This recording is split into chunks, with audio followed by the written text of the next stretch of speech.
This is the concierge, sir. Hello, everybody, and happy Thanksgiving if you celebrate.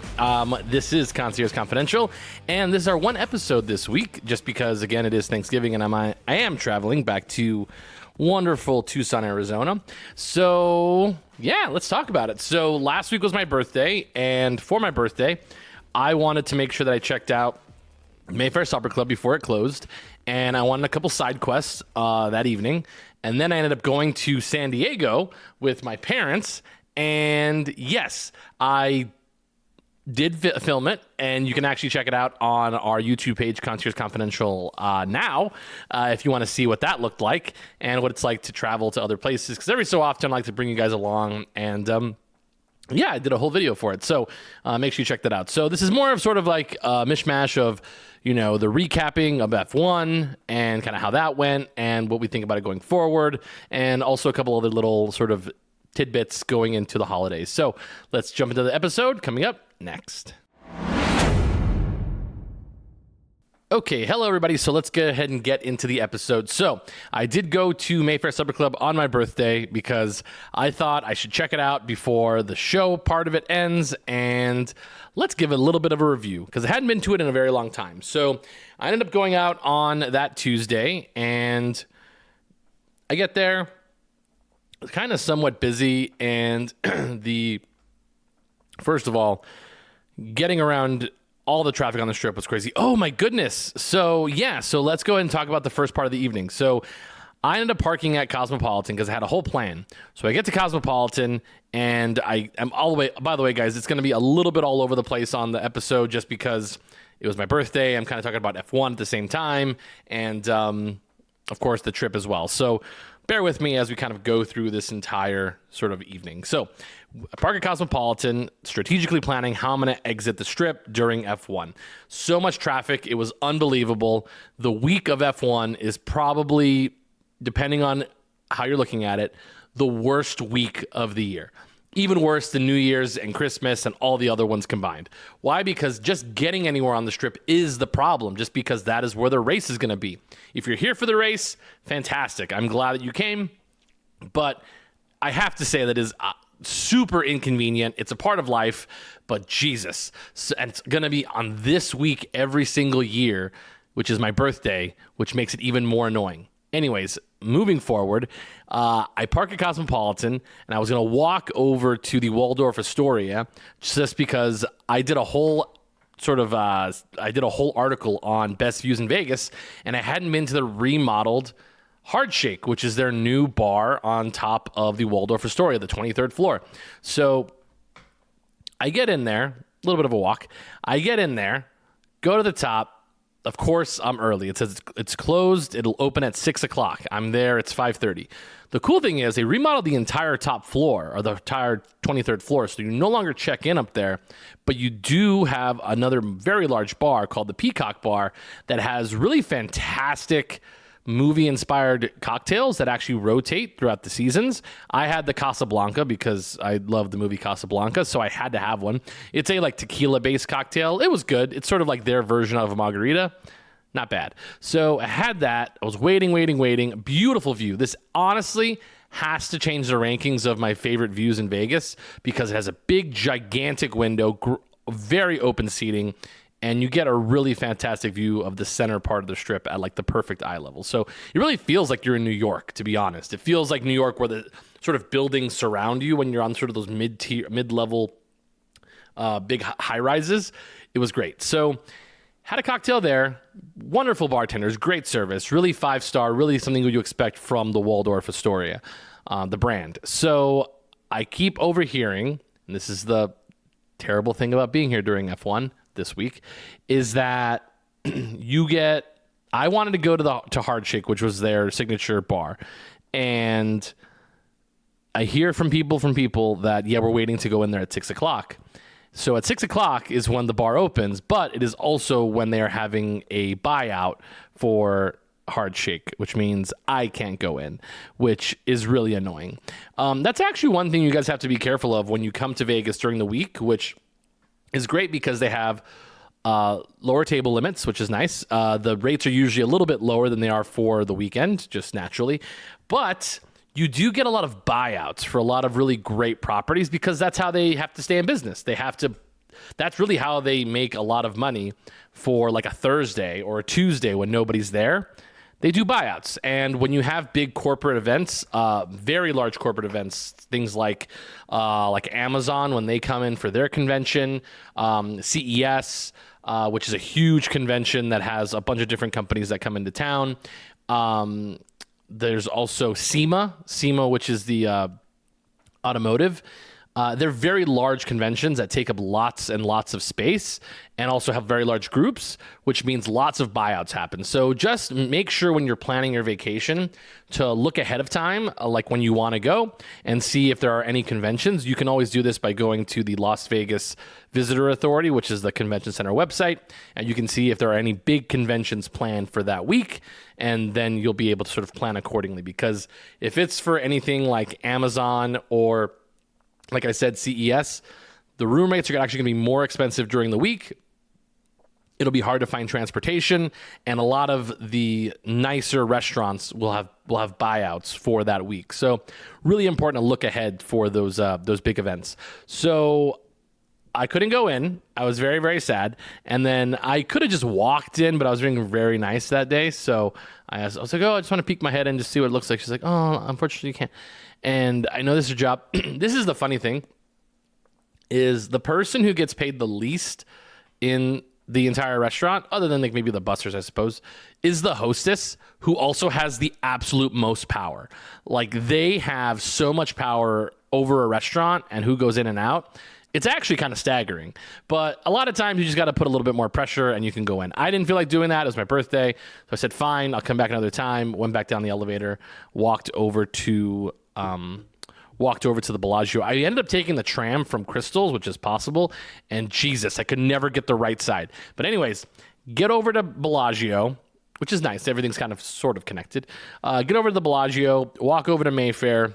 By the way, on my way to Mayfair, at the Botanical Garden, it is dressed up for Christmas time now. So for those of you who like the Christmas decorations, or holiday decorations, they are up. Really great look this year. They have all these like wonderful trains that have like these sort of puffs of smoke, which looks really, really cool.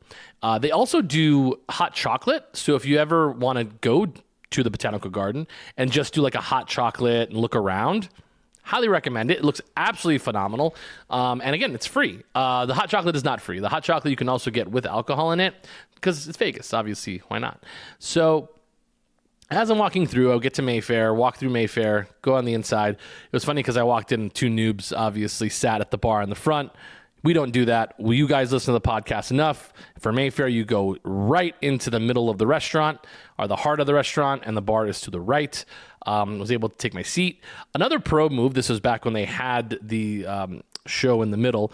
You actually don't sit with your back to the dining room. You want to go to the very far end where the bar actually starts to curve. So all you have to do is actually kind of look to the right, and you get a perfect view of the stage itself. You do eliminate your view of the fountains, but really at that point, it's trying to pick and choose which one you want instead. So that's if you want to be a loner like me. You sit over there. But that's where I end up sitting because I'm, again, able to sit there. So after sitting there, I had a cocktail. Cocktail was great. Bartender was really good that night, so fantastic job. I ended up getting the truffle pasta, which was delicious as always. Honestly, like their best thing on the menu. Their truffle pasta, to me, is the best thing they have on the menu and is probably worth $40 rather than what it is actually cost, which I think is like $30. And as great as an entree. Like, I just go and I just get truffle pasta and I'm good. If you want, you can add a salad to that, but honestly, just the truffle pasta would be just enough. And a couple cocktails, you're good to go. So I ended up getting there, meeting, watching the show. And as I'm watching the show, I feel really sad. I feel really bad for a lot of the performers just because they are very good at what they do. They're extremely talented, and the singers are really top notch. And same thing with the dancers; they're really fantastic, and the band is great, of course. But it does feel like that style felt a little tired for somebody who had seen it a lot of times.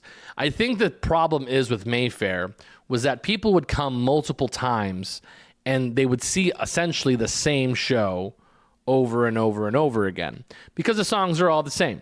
And then the whole shtick is the same because when you go to places like Delilah's, which has similar singers, the singers do rotate at Delilah's. There's not really part of like a choreographed show. It's more just like they come, they sing the songs, and they go on.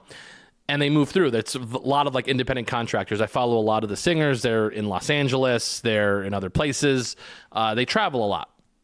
The ones for Mayfair tend to do that like a full-time job. So they're there all the time. So what happens is, and they have these characters. They all play characters in this show.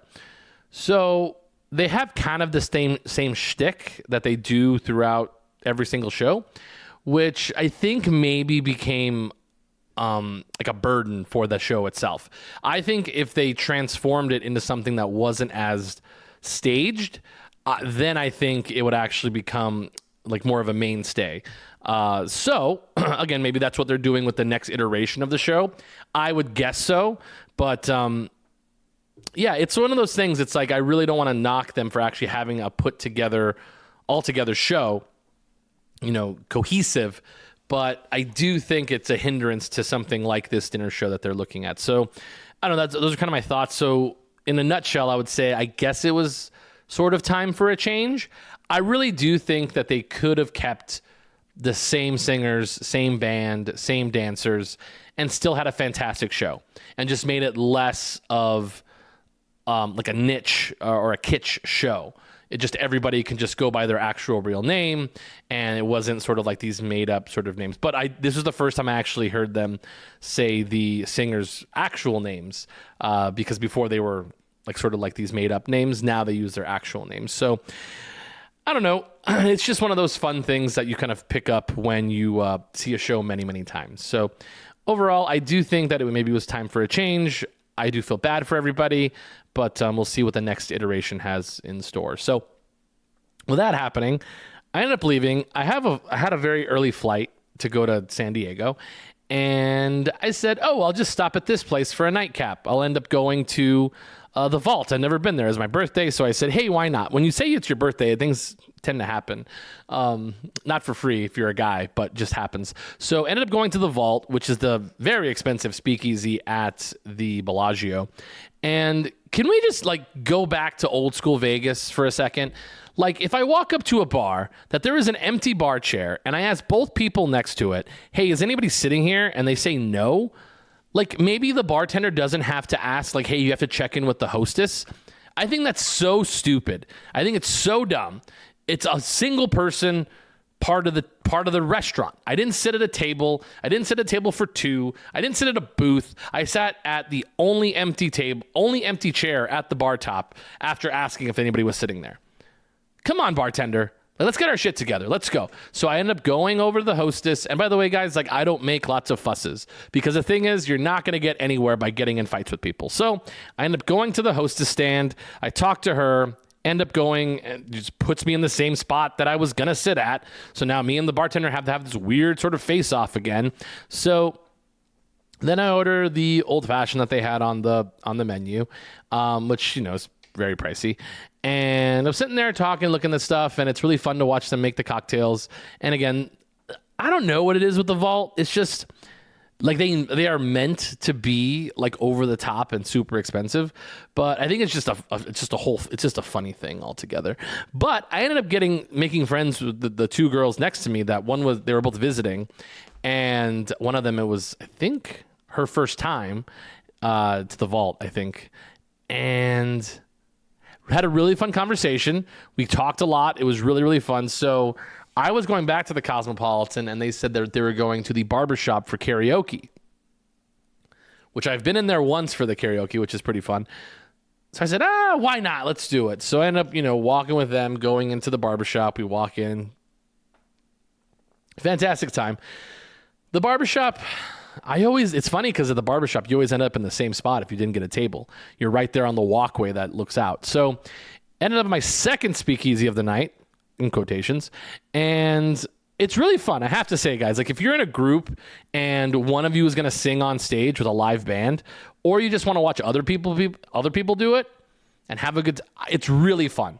The Barbershop is a fun time, especially if you're not have to wait in the line, and especially if there's no cover.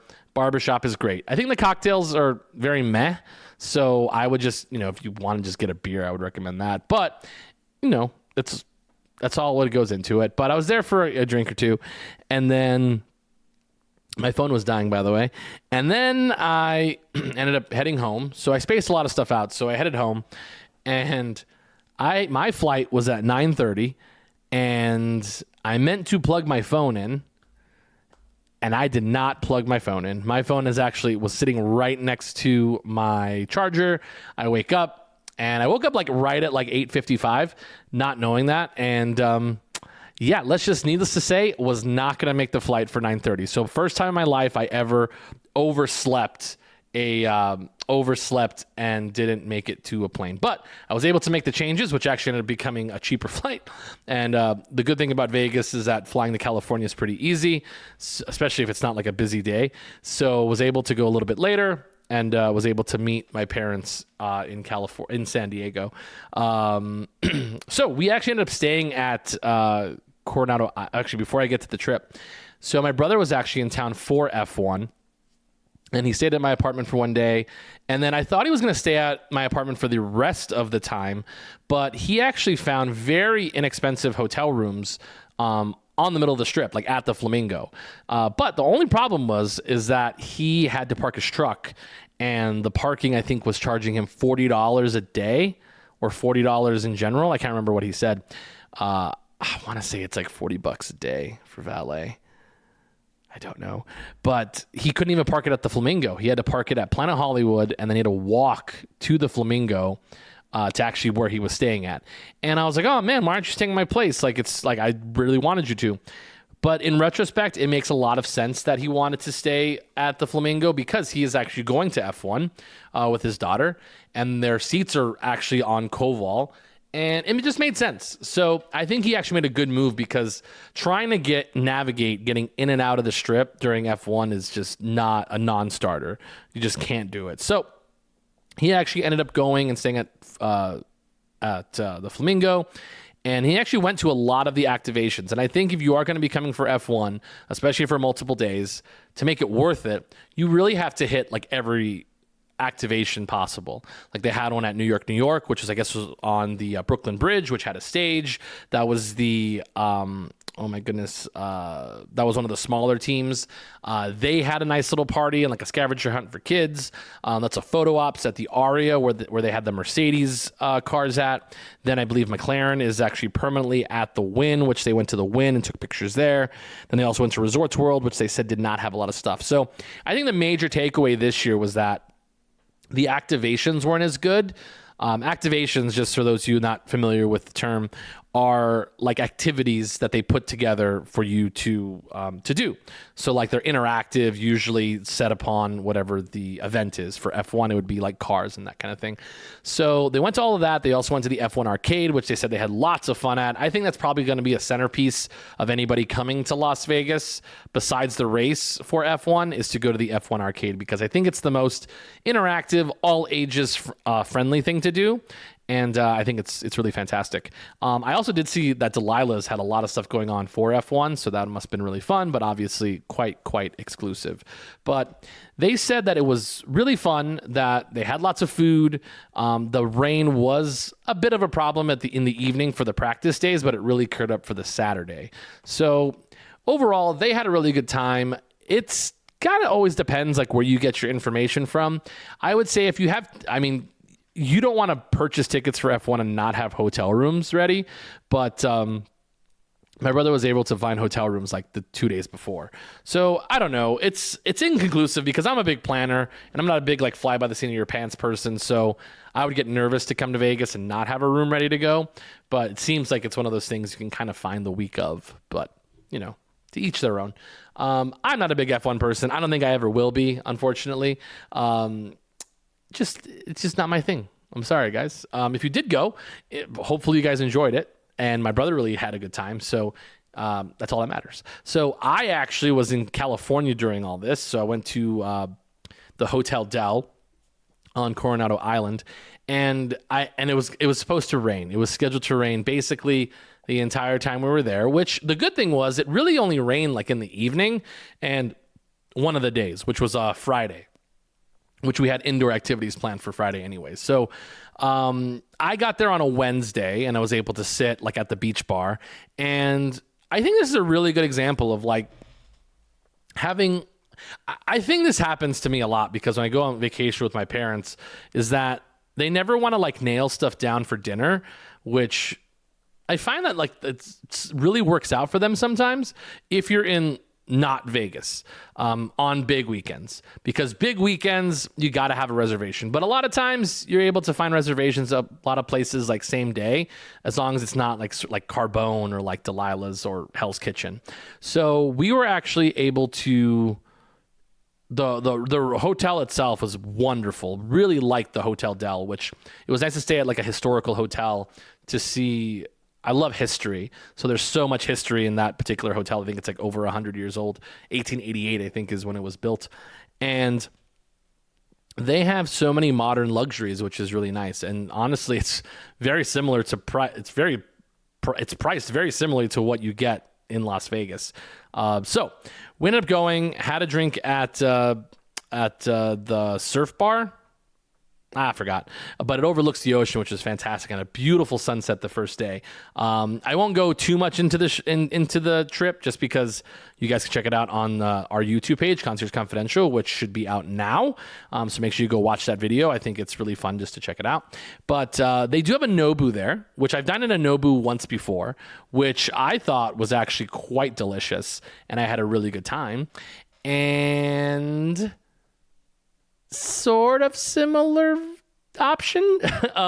So my dad had just watched, and this is the reason we went to Nobu, was that my dad had just watched a documentary on Chef Nobu, and he watched the whole thing, which I'm very proud of him.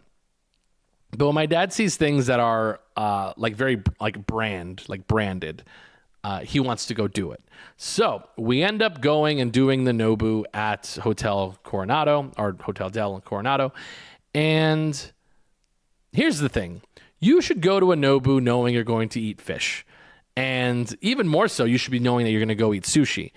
We did not get any sushi, which I would have tried. I would have tried the sushi from Nobu. I don't like sushi, but it's the only place that I will try sushi. And another problem is, sorry, parents, appreciate the trip though. You kind of need to go with your gut when you order things, because my parents are very plain when they like to order food. At least my mom is. So we got the shrimp, and the shrimp was not the shrimp that I wanted to get. I wanted to get it with like a different like butter sauce, a little bit spicy. Parents don't do spicy. Then we ended up getting a couple different chicken dishes. They were fine. And then we ended up getting the miso cod, which was not what I thought in my head it was going to be, because the one that I knew was like sizzling. And I think I just got the wrong thing. So my bad. My bad on that one, family. But it's a really pretty, beautiful little restaurant. It's very, again, heavily branded. But they do have two other restaurants on the island, actually at the hotel that overlook the ocean, which I would recommend. But it is a very expensive trip. So I would say that if you are going to San Diego, Coronado is definitely, or the Hotel Del, should be a special occasion. Like, I would say that you should go there for an anniversary or a honeymoon, because it can be very romantic, especially with the sun going down. It was also really fun because they had everything sort of like branded for The Wizard of Oz. They were doing, it makes sense because Wicked was just coming out. And I believe the gentleman who wrote The Wizard of Oz spent a lot of time at the Hotel Del. At least that's what they tell people. So a lot of the stuff was actually set up with all the different characters. They also had their Christmas trees that went up at that time. So you'll see in the video that there's actually like these big giant trees that they have these big giant lifts for, that they hang lights on. And then we were actually there for the first night of the celebration. So that was really, really cool. And big giant ice rink. Everything is quite first class at Hotel Del. So really fantastic time. But what I learned sort of on the trip for when you go is that it is good to venture outside of the hotel. even though it's nice to take in a lot of the stuff that's inside of it. But you have to walk outside just to see what's available, especially when you are in local places. The Strip is very hard just because you're not able to walk very many spots. But if you are able to walk, I would say explore the different parts of the Strip, especially around your immediate area. If you're staying at the Bellagio, that's great because you can walk over to Caesars, you can walk over to the Cosmopolitan, just because you do not want to stay at your one property because you're going to get tired of looking at the same thing. You want to go out, look at different things, experience new stuff, and I think that's really important. So that's great. I know I don't want to do like a whole episode on San Diego because it's a Vegas-oriented podcast, but I do think Vegas would really benefit from having a couple more historical properties. Obviously, we can't go back in time and bring them back, but I would say things like the Bellagio, places like the New York, the Flamingo, I think they're important for historical purposes of like where Vegas, was in those times. But they obviously keep them upgraded on the inside, of course. That's why it's nice to have hotels like downtown, like the Golden Nugget and that kind of thing. And I think it's just an interesting balance to have to try to maneuver having a historical hotel, but also being forward thinking when you're looking at building properties on the Strip, because it's hard. It's a very competitive business, and like it's easy for things like Hotel Del, which at this point are historical landmarks and have to, remain. It's very hard for Vegas to keep those things. I think a good thing that we can do is maybe look at local restaurants. Restaurants are a very important part of the telling of the story of Las Vegas. That's where a lot of the entertainers would like to go, and a lot of them went outside of the casinos because they didn't want to be mobbed by fans. So that's why places like Golden Steer, whatever you want to say about how expensive it is, are important, because we have all these pictures and these like booths and sort of this lifestyle that everyone used to live back in the 1950s, which is why we like coming to Las Vegas, especially some of us who want to believe that Vegas is still possible. And I think it is. I think as we sort of progress, I think that's going to happen. But I don't know, Vegas has to be a lot of things for a lot of people, and I can really enjoy like that era of Vegas. But some people like to come to Vegas and just sort of party and let loose and not worry about getting dressed up, and that's their Vegas. So I think Vegas is in a precarious position of each of its hotels having to, I think this goes back to having each hotel focus on what it wants to be for that clientele, and I think it would actually work out so much better for everybody. If you're going to be a budget hotel, have budget-friendly options in terms of the whole property, not just your rooms, but also your restaurants and your gaming options as well. So I think that's a nice little parting gift for hotels. So that's going to be the episode. We will only have one episode this week. Thank you so much, guys, for rolling with it. I know it's busy time for holiday stuff. If you're traveling, travel safe to wherever you are going. And again, if you are sort of sitting on the tarmac, or if you're inside of a airport, make sure you check out my YouTube page, which is Concierge Confidential, where you can watch our latest video of my trip to Coronado. If you want to see beautiful, beautiful sunsets, this is definitely going to be the video that you want to watch. So check that out. And again, really appreciate it, guys. Have a happy Thanksgiving. And again, if you see me out in town, come up and say hello. But remember, keep it confidential.